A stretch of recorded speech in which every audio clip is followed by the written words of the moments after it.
La Vuelta underway in a spectacular backdrop. Burgos and the ancient cathedral. It stood for 800 years, and right now it's about to be conquered in one single day.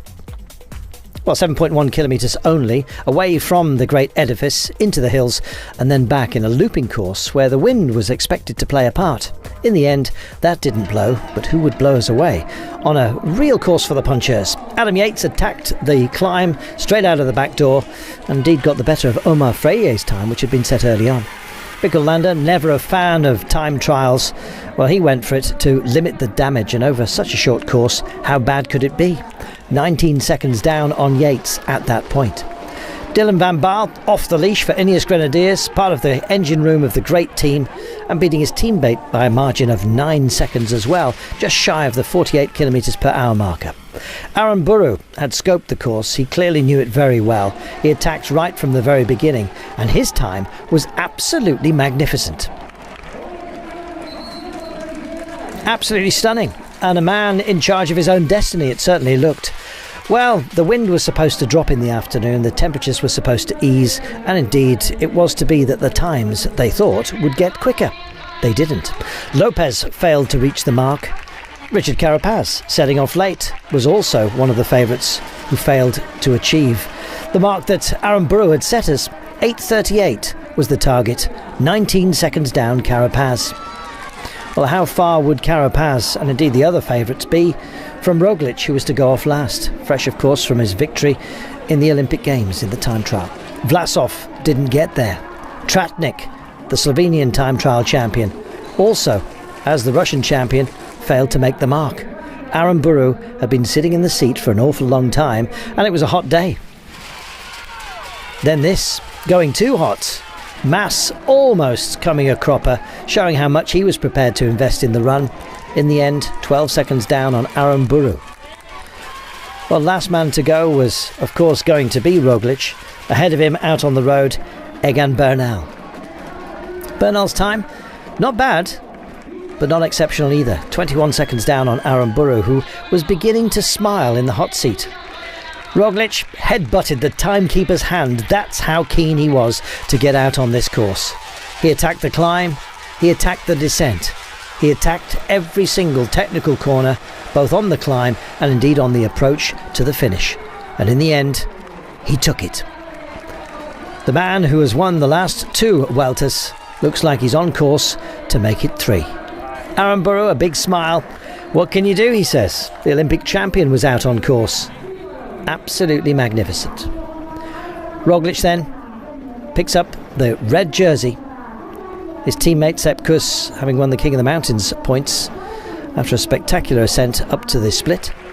But Roglic will wear red as we go road racing tomorrow. Did not look promising on the 134 kilometre run to Valdepeñas, stage 11 of this year's Vuelta, the shortest of the race.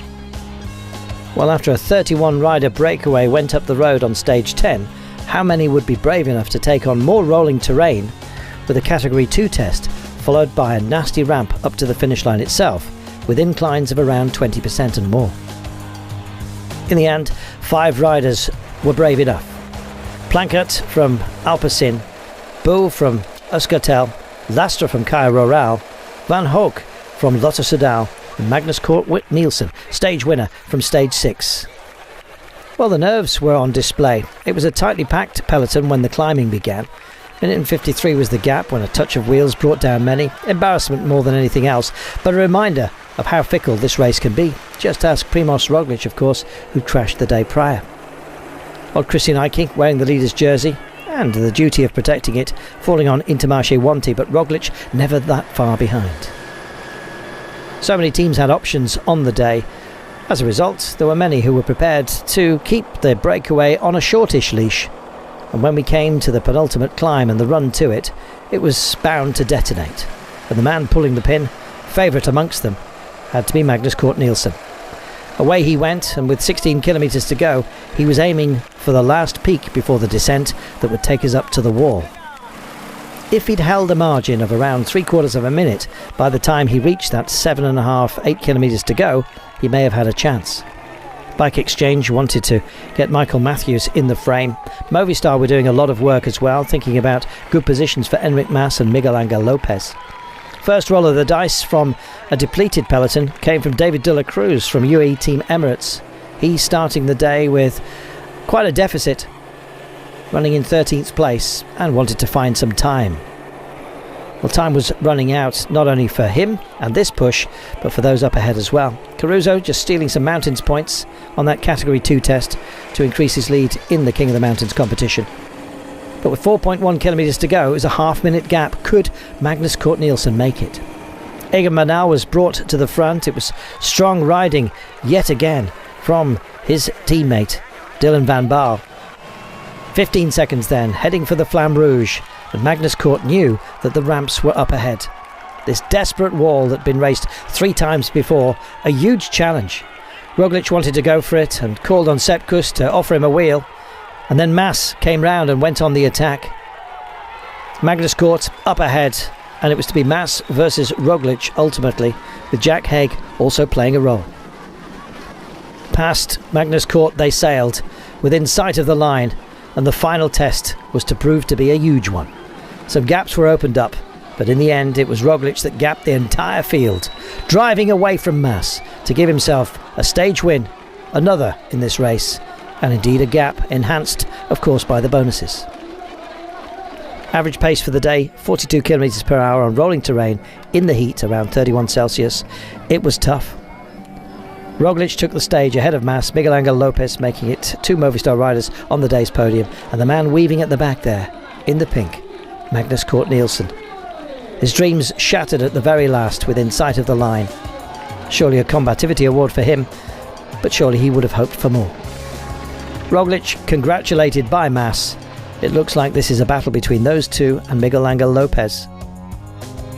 They the 1, 2, 3 on this punishing test. Bernal finishing 9th at 11 seconds, and old Christian Eiking maintaining the lead overall.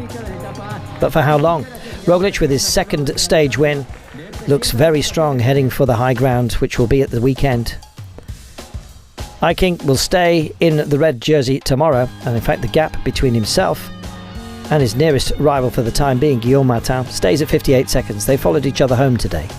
But then Roglic, Mas and Lopez and Haig, with Bernal, Yates, Kuss and Großhartner rounding out your top 10 overall. Another day in the red jersey. Grey skies and the ominous threat of rain with tumbling temperatures did not diminish the anticipation ahead of this mighty stage on La Vuelta.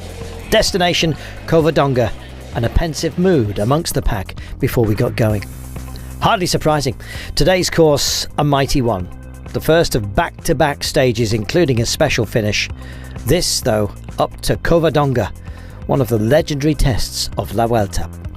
Well, 2 Category 1 climbs before we even reach that point, and a Category 3 that would demand a breakaway. Well, the pace was such, and indeed the danger of a breakaway going all the way, that so many teams had an option, and as a result we looked like we were having a sprint for the entire day. Caruso and Bardet duked it out for mountains points at the very first test, but really it was the high ground that would pose many questions, but who would have the answers? Trentin looks like he's bidding for a place in the World Championship team for Italy, and we had various incarnations of various size of breakaway, and some great individual performances as well. Mikkel Landa looked to be back at his best, which bode very well for Bahrain Victorious. Stora looking good as well, hoovering up some mountains points. Not so good for this man. Odd Christian Eiking in red, starting to struggle, and when the rain came, and indeed the climbs and the descents started to look a bit more treacherous, and of course it was to take some big bites out of plenty of ambitions. The pace really was what accounted for most disappointing performances. In the gloom, a bright effort by Bernal. He pushed on with 60 kilometres to go. Who would be strong enough or willing to follow him? Just one man, Primoz Roglic. Well, it was a fighting force of 2, but how long would the alliance last? They were sharing their duties beautifully and pushed away from a group including all of the pre-race favourites. The chase, well, engaged fully by Bahrain Victorious. They were trying, so were Movistar, but to what avail? Bernal on one of the descents, a warning for him, having to unclip and indeed a warning that should have been heeded by others. Odd Christian Eiking taking a tumble and finding others fallen, including Blasov. Well, the red jersey was already virtually off the shoulders of Eiking and onto those of Primoz Roglic. But working with Bernal was taking a big leap over his rivals who were in the chasing group. So what would Lopez do? What would Mas do? Guillaume Martin, who had hoped to hang on to second place at least, especially with Odd Christian Eiking taking a tumble, he went backwards, and so ultimately did Bernal. Roglic pushed on, glory in his mind, a third stage win, and as emphatic a statement of his prowess as you're likely to see. So who would push on out of that group of favourites? Enric Mas has looked lively, likewise his teammate Miguel Angel Lopez. Would they catch Bernal? Almost the ultimate slap in the face after a superb effort. He was indeed wound in, and it was Sepp Kuss that wanted to make it a 1-2 for Jumbo-Visma. We knew that Roglic was going to take the day, but by what margin? In the end, it was a handsome one. He roared at the grey sky, almost with disdain, and it was a 3-up sprint for the line.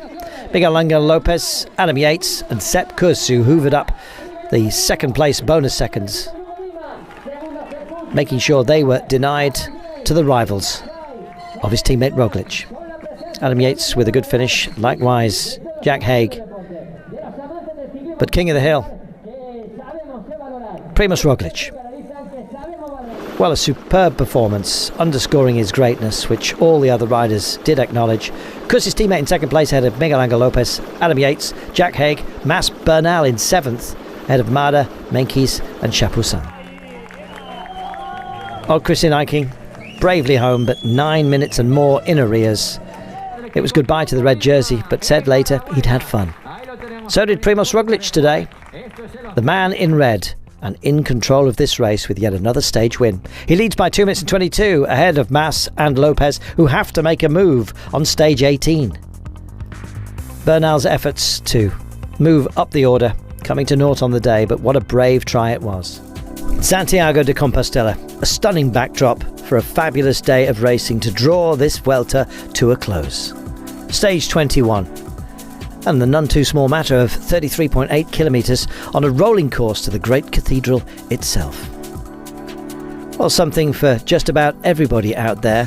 This was no easy task, and many were saying that on paper it was not reflective of just how tough it was. Černý was the first man to go. Spectacular for the Czech time trialling champion. Great time, and one we thought would stand loud and proud. In fact, it was up there in the hot seat for 1 hour before this man, Magnus Cort Nielsen, went for it. Well, we assumed that perhaps he'd left his legs behind in a race where he picked up 3 stage wins. Oh no. Full chat, and with a time that we thought may well garner him yet another stage win in this great race. Fabulous performer, never say die attitude, and once again he turned himself inside out to steal the advantage by a handsome margin over Joseph Černý. Well, if that was thrilling, so indeed would be the battle towards the end. Not before we bid a fond farewell to Fabio Aru. He offered his heart to the crowd, who cheered him roundly, and we added to that applause. A great rider, former champion of La Vuelta, taking a bow, but on his own terms, and seems more than at peace with himself in that regard. A hugely popular figure, taking a bow. Well, about to take to the road, Jack Haig from a spectacular team, bidding for that podium place, or to hold on to it and stop Adam Yates from stealing it at the last. Mas and Roglic readying themselves as well. Yates in full attack mode, wanting to turn 4th place into a podium. And he was amazing at the beginning, snatching an advantage of 29 seconds in a head-to-head comparison over Jack Haig. Adam Yates was motoring. Could he sustain it through the whole reach of the run though? Afterwards, he was to say the second half of the day was the toughest he had remembered. Not to be for Adam Yates. 4th place it was in the end, and Haig coming in for a spectacular podium. Adding to that, team champion status for Bahrain Victorious, and of course the young riders jersey on the shoulders of Gino Mader, and a stage win for Damiano Caruso. Spectacular.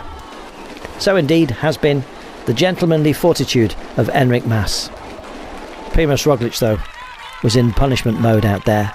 He wanted the best time possible. Roglic, as he went through every single one of the time checks, was up on Magnus Cort Nielsen's time.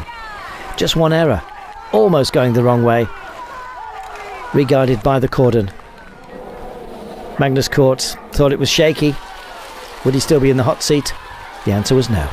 Around Mas came Roglic at the very last. And look at the time. In the end, 14 seconds to the good. A wonderful performance by a champion for the third time. His fourth stage win on this Vuelta, but a hat-trick of titles. Well, there's nothing much better. He allowed himself a beer. And of course, fell into the arms of his teammates. They sustained the pressure of this Grand Tour magnificently. Their strategy, superb. And almost the ultimate gift for the crowd, but he changed his mind. 14 seconds his win. That was the margin over Nielsen. Aronsman, superb for DSM. Take that polka dot jersey through Michael Storer, and 3 stage wins for that team as well. The family man Roglic, happy to share the podium, not only with Jack Haig and Enric Mas, but his boy as well. The smile was broad, and we sent it right back at him. Rather nicely he said to the crowds, "I'll be back." Well, we can't wait. Will it be 4 in a row? The margin of victory this time, 4 minutes and 42 ahead of Mas, Haig on the podium, Yates close at hand, and Mader rounding out the top 10, and in so doing, taking the young rider's jersey as well. And the green jersey? Well, of course, Fabio Jakobsen. 3 stage wins, and what a road it has been for him this last year. And now that title as well. Wonderful. Storer in polka dots and 2 stage wins for him. Doesn't get much better. What about this young man? Gino Mader from Switzerland. The man who basically helped his team to this, the team title, and helped Jack Haig to 3rd place overall. Damiano Caruso a stage win as well. Fabulous outfit. And our combativity award, well, who else? Overall it goes to Magnus Cort Nielsen.